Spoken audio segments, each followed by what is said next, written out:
नमस्कार, बीकेबी न्यूजच्या मराठी बातमीपत्रात आपलं स्वागत। सविस्तर बातम्याआधी नजर टाकूया हेडलाईन्सवर। शेफ विष्णू मनोहर यांचे मास्टर रेसिपी हे फेसबुक अकाउंट हॅक, अश्लील व्हिडिओ पोस्ट, व्यथा सांगताना मनोहर यांचे अश्रू अनावर। स्मोक शॉप मधून ई सिगारेट जप्त, 2 लाख रुपयाच्या ई सिगारेट साठा जप्त। तरुणीसमोर हस्तमैथून करणारा तो पोलीस अटकेत, सोशल मीडियावर झाला होता video viral.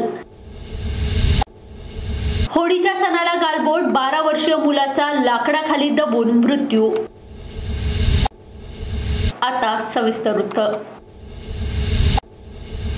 Chef Vishnu Manohar यांचे master recipe by Vishnu Manohar हे फेसबुकवरील खाते हॅक करण्यात आले आहे। गेल्या 10 ते 12 दिवसापासून हॅकर्स या खात्यावर अश्लील पोस्ट टाकत आहे।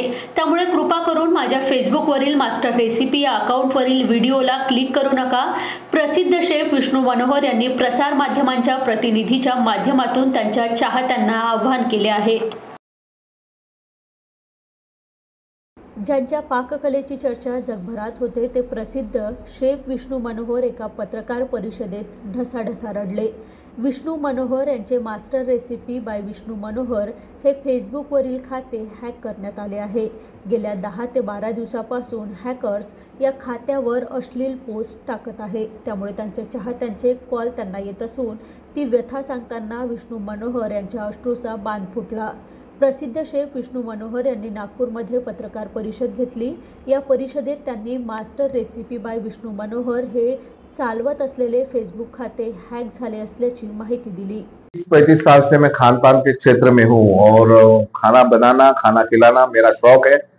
तकरीबन 55 किताबें अब तक मैंने लिखी और इसके जरिए लोगों को अच्छा कैसे खाना बनाए, कैसे खिलाए, ये हमेशा प्रयास मेरा रहा और यही मेरा रोजमर्रा की जिंदगी का काम भी है।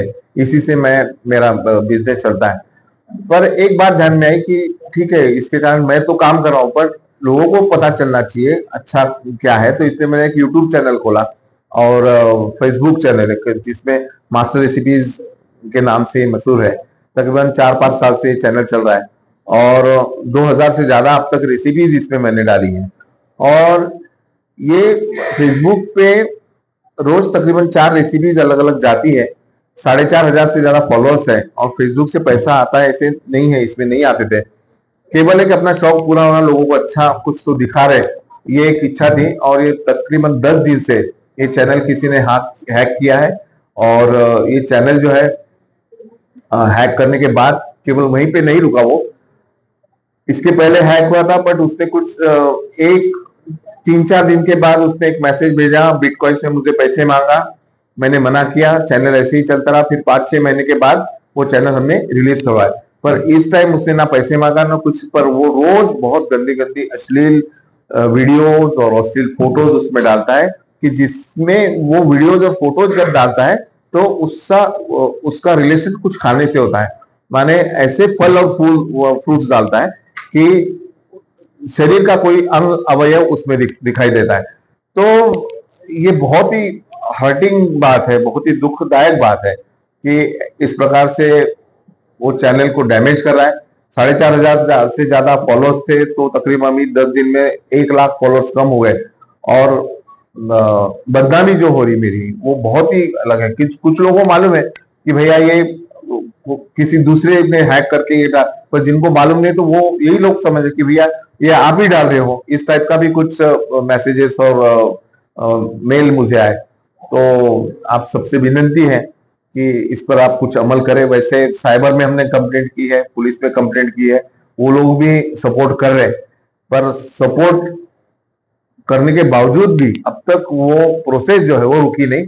रोज नए नए वीडियोस उसमें आ रहे हैं और मैं माफी मांगता हूं सबसे कि ये मेरे तरफ से नहीं हो रहा है और मेरे कारण आपको यदि, क्योंकि क्या है फेसबुक ऐसा है कि मोबाइल में दिखता है, बच्चों के सामने अचानक कुछ ऐसी चीजें, मम्मी क्या देख रही, तो कितनी गंदी बात है, कितनी गंदी एक इमेज होती है। तो बस आप लोगों के जरिए यही कहूंगा मैं कि आप तक, आप, मैं कुछ भी करता हूँ, अलग अलग वर्ल्ड रिकॉर्ड्स मैंने बनाए तो उसको सपोर्ट करने आप हमेशा है, पर इस कारण के लिए मैंने आपको बुलाना तो अच्छा नहीं लग रहा है। मैं व्यूअर्स को यही मैसेज दूंगा कि प्लीज उसको इग्नोर करिए और उसको क्लिक मत करिए, क्योंकि क्या होता है क्लिक करने के बाद उसने बराबर ऐसे वो क्लिकिंग बटन बीच में रखी है कि हम इजीली ऐसे पलटाते तो क्लिक होता, क्लिक होने के बाद आपका भी अकाउंट वो हैक कर सकता है, क्योंकि उसमें लिखा है कि click here for more information. तो ऐसे बात होने से शहरात ई सिगारेटच्या बेकायदेशीर व्यापाराविरोधात कडक कारवाई करत पोलिसांनी 2 लाख रुपयाची बंदी घातलेला माल जप्त केला आहे। MIDC पोलीस स्टेशन हद्दीतील यशोदानगर सीम टाकडी येथे असलेल्या टेक्सास स्मोक शॉपवर गुन्हे शाखा युनिट 1 च्या पथकाने ही कारवाई केली। नवीन विजय खंडेलवाल नावाचा एक व्यक्ती त्याच्या दुकानात ई सिगारेटचा साठा करून विक्री करत असल्याची गुप्त माहिती गुन्हे शाखेच्या पथकाला मिळाली होती।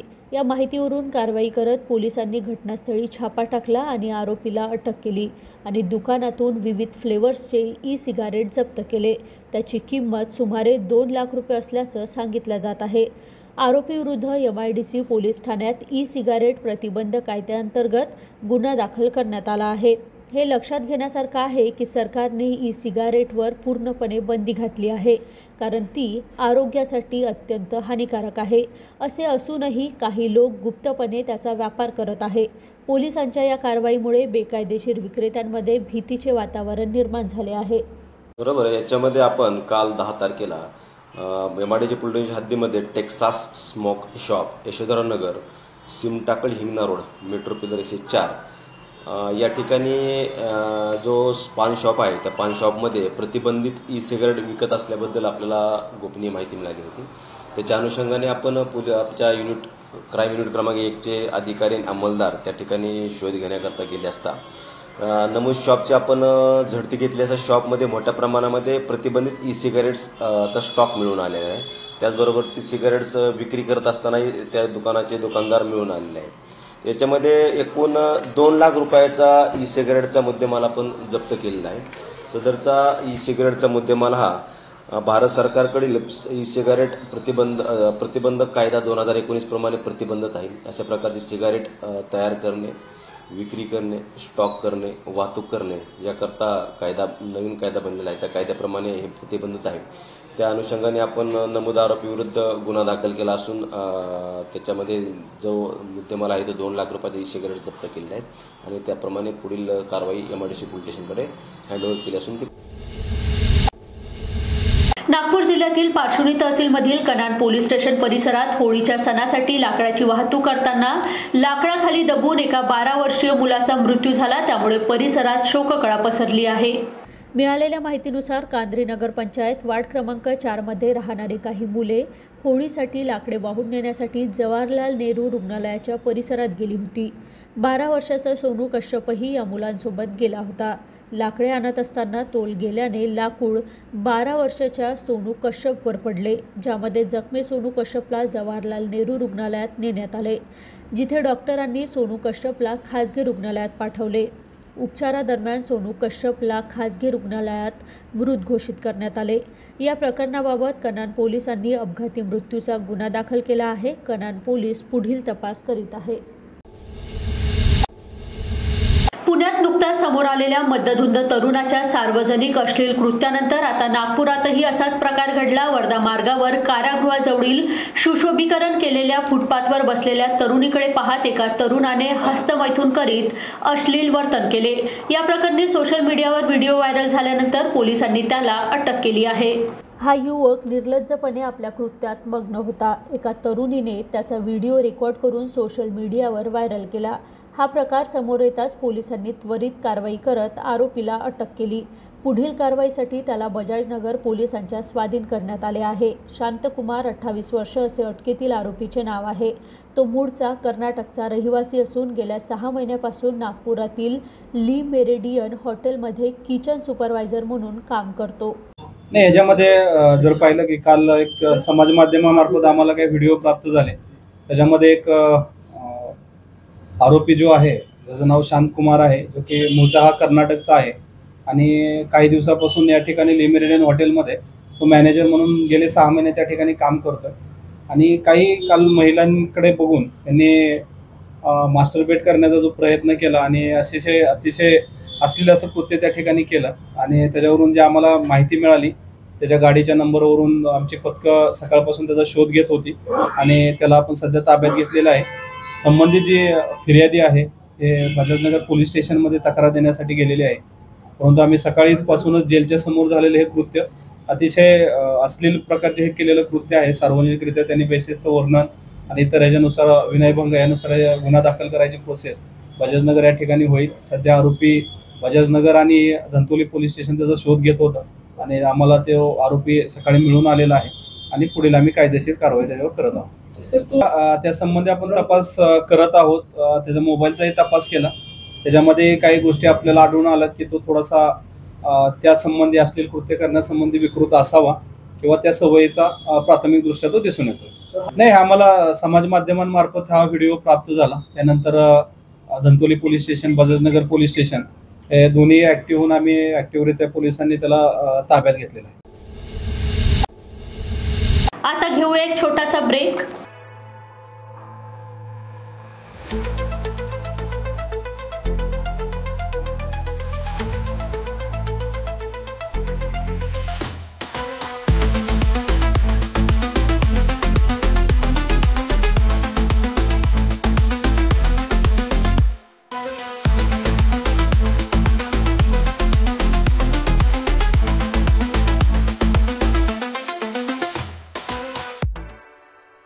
ब्रेक नंतर पुन्हा आपलं स्वागत. नागपुरात बदली करून देण्याची बतावणी करीत एका महिला काँग्रेस पदाधिकाऱ्यांनी आपल्या मैत्रिणीची 3 लाख रुपयाची फसवणूक केली. या प्रकरणी सदर पोलिसांनी मनीषा चंद्रभान पेटे 46 वर्ष राहणार शांतीनगर कॉलनीच्या तक्रारीवरून आरोपी महिलेविरुद्ध गुन्हा नोंदविला आहे. अनिशा मुख्तार शेख राहणार बिजलीनगर सदर असे आरोपी महिलेचे नाव आहे. महिलांनी आमच्याकडे तक्रार दिलेली आहे. ती एका विभागात आहे आणि तिची बदली नागपूरवरून मुंबईला झालेली आहे आणि तिला मुंबईवरून नागपूरला बदलून परत यायचं, कारण की तिचं घर, मुलं बाळ सगळं इथे आहे. त्या संबंधात ती एका महिलाच्या संपर्कात आली. त्या महिलेनं तिला आम्ही दिलं आणि तिच्याकडून 3 लाख रुपये घेतले. जर तिची बदली करून देत असेल तर एका स्टॅम्प पेपरवर तिने 3 लाख रुपये परत करण्याचे चिठ्ठी पण लिहून दिलेली आहे. यावरून पोलीस स्टेशन सदर येथे 420, 406 भारतीय दंडविधान संहिता अन्वये गुन्हा नोंद करण्यात आलेला आणि पुढील तपास सुरू आहे. महाराष्ट्र सरकारच्या 2025-26च्या अर्थसंकल्पात विदर्भाला वगळल्या गेले. वीज ग्राहकांची संमती नसताना स्मार्ट मीटर बळजबरीने विदर्भाच्या जनतेवर थोपल्या जात आहे. तसेच उच्च सुरक्षा वाहन नोंदणी प्लेट विदर्भाच्या जनतेवर लादून लूट केल्या जात आहे. याकरता महाराष्ट्र सरकारच्या निषेधार्थ विदर्भ राज्य आंदोलन समितीच्या वतीने नागपूर येथे बोंबाबोंब आंदोलन करण्यात आले.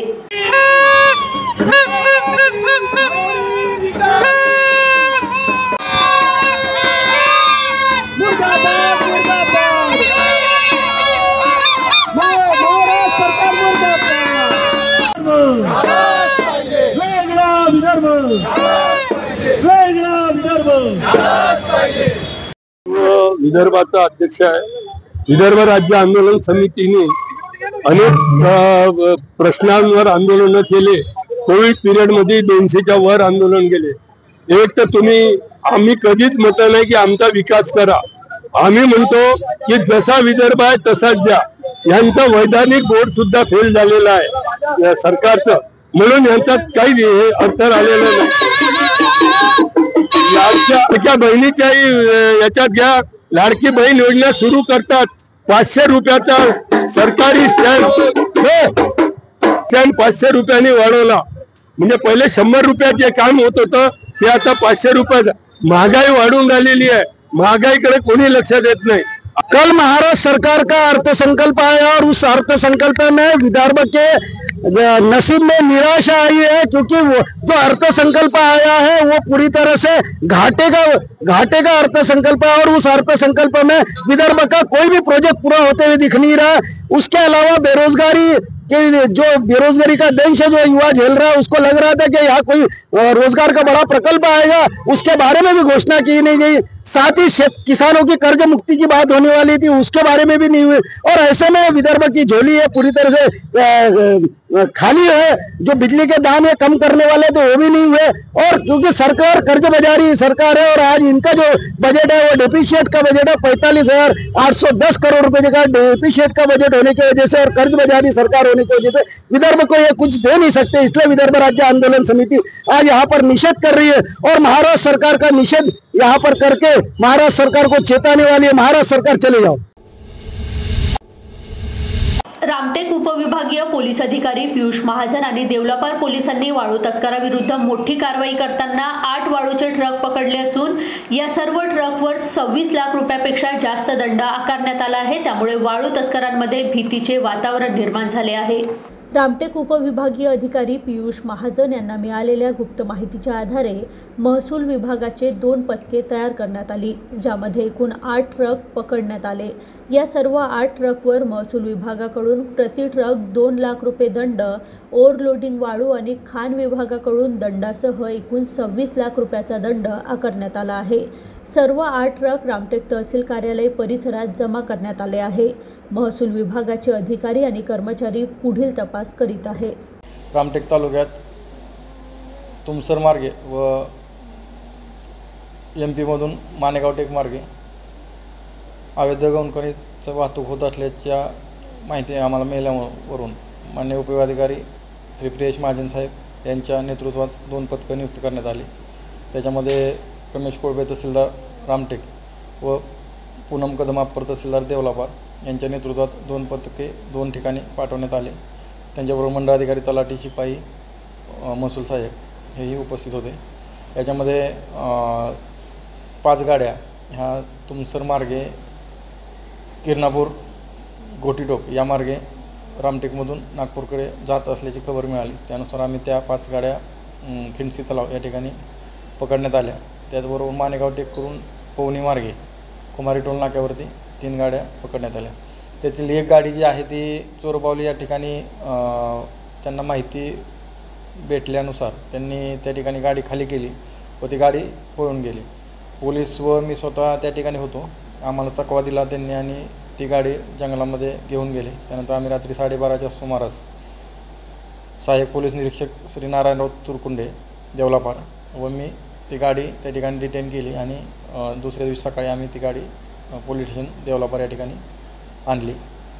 त्यानंतर त्या ठिकाणी पोलीस स्टेशन अंतर्गत त्यांच्यावरती गुन्ह्याची नोंद करण्यात आलेली आहे व बाकी इतर ज्या गाड्या आहेत त्या तहसील कार्यालय रामटेक या ठिकाणी आणलेल्या आहेत। नागपुरातील पाचपावली कुंभारपुरा येथील शास्त्री गार्डनच्या मागे असलेल्या झोपडपट्टीला रविवारी रात्री भीषण आग लागली। या घटनेत येथील रहिवाशांच्या घरांचे मोठे नुकसान झाले आहे। हा मुद्दा सभागृहात उपस्थित करताना दटके म्हणाले, घरातील महागड्या वस्तू जळून खाक झाल्या आहे। घटनास्थळाची चौकशी करून नुकसान झालेल्या कुटुंबांना प्रत्येकी 20 लाख रुपयाची तातडीने मदत द्यावी। 5 सिलेंडरचा स्फोट होऊन पूर्ण झोपडपट्टीला आग लागली आहे। इथे बेबीताई वराडे, सूर्यकांत वरखडे, मोरेश्वर गावकर, अंकुश वाल्ले, मनोज वरवडे या कुंभारपुरा खैरीपुरा या भागातल्या पाचपावली भागात पूर्ण झोपडपट्टी जळली आहे। या 5ही लोकांचं घर बेचिराग झालंय। माझी आपल्या माध्यमातून सरकारला विनंती आहे की या 5ही कुटुंबांना किमान 20 लाख रुपयाची प्रत्येकी मदत करावी। त्याचप्रमाणे या भागात मोठ्या प्रमाणात अतिक्रमण आहे। हा स्लम भाग आहे, सेंट्रल नागपूर आहे, मोठ्या प्रमाणात अतिक्रमण आहे। एकही अग्निशामकाची गाडी तिथपर्यंत पोहोचू शकली नाही, एक ॲम्ब्युलन्स पोहोचू शकली नाही। लोकांनी ही रिक्षात 10-20 पेशंट IGMC हॉस्पिटल पर्यंत पोहोचवले आहेत। माझी आपल्या माध्यमातून या सरकारला विनंती आहे की एक तर या 5 कुटुंबांना 20 लाखापर्यंत प्रत्येकी मदत करावी व सरकारने नागपूर महानगरपालिकेच्या आयुक्तांना आदेश देऊन या ठिकाणची पाहणी करून जे जे अतिक्रमण असेल ते तात्काळ तोडण्याचा आदेश करावा अशी आपल्या माध्यमातून सरकारला विनंती आहे। राज्यातील राज्यातील उर्दू शाळांमध्ये कार्यरत मराठी शिक्षकांना कायमस्वरूपी करण्याचा आणि मराठी विषयाच्या अध्यापनाची सुरुवात पहिल्याच इयत्तेपासून करण्याचा प्रस्ताव महाराष्ट्र राज्य अल्पसंख्याक आयोगाने शिक्षण विभागाला पाठवला आहे। आयोगाचे अध्यक्ष पारेजिया खान यांनी सांगितले की शैक्षणिक वर्ष 2025-26 मध्ये हा प्रस्ताव अंमलात येईल। राज्य अल्पसंख्याक आयोगाचे अध्यक्ष झाल्यानंतर प्यारे खान यांनी उर्दू शाळांमध्ये पारंपरिक शिक्षण पद्धतीच्या ऐवजी आधुनिक शिक्षण प्रणाली स्वीकारण्यावर विशेष भर दिला आहे।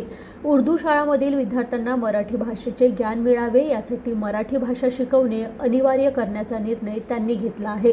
या उपक्रमांतर्गत रविवारी नागपुरात प्यारे खान आणि मराठी फाउंडेशनच्या शिक्षकांमध्ये एक महत्त्वपूर्ण बैठक झाली। या बैठकीत उर्दू शाळांमध्ये मराठी शिकवण्याची गरज आणि मराठी शिक्षकांच्या विविध समस्यांवर चर्चा करण्यात आली। या बैठकीत मराठी फाउंडेशनच्या शिक्षकांनी अनेक समस्या मांडल्या, त्यामध्ये उर्दू शाळांमध्ये मराठी भाषेच्या स्तरातील घसरण, मराठी शिक्षकांचे वेतन, विद्यार्थ्यांचे उर्दूवरील कमी होत असलेले आकर्षण आणि मराठी विषयासाठी बिगर मराठी शिक्षकांची नियुक्ती अशा गंभीर मुद्द्याचा समावेश होता। यामुळे राज्यात पात्र मराठी शिक्षकांची संख्या सातत्याने घटत आहे। महाराष्ट्रातील उर्दू शाळांमध्ये पूर्वी 4500हून अधिक मराठी शिक्षक कार्यरत होते, मात्र आता ही संख्या घटून केवळ 500 इतकी राहिली आहे। त्यापैकी नागपुरात फक्त 26 शिक्षक कार्यरत आहे। शिक्षकांच्या या कमतरतेमुळे उर्दू शाळांमध्ये मराठी शिक्षकावर परिणाम होत आहे। या परिस्थितीवर खान यांनी गंभीर चिंता व्यक्त केली। त्यांनी मराठी शिक्षकांची संख्या वाढवण्यासाठी नवीन शिक्षकांची नियुक्ती केली जाईल, तसेच सध्या तात्पुरत्या स्वरूपात कार्यरत असलेल्या शिक्षकांना लवकरच कायमस्वरूपी करण्याचे आश्वासन दिले।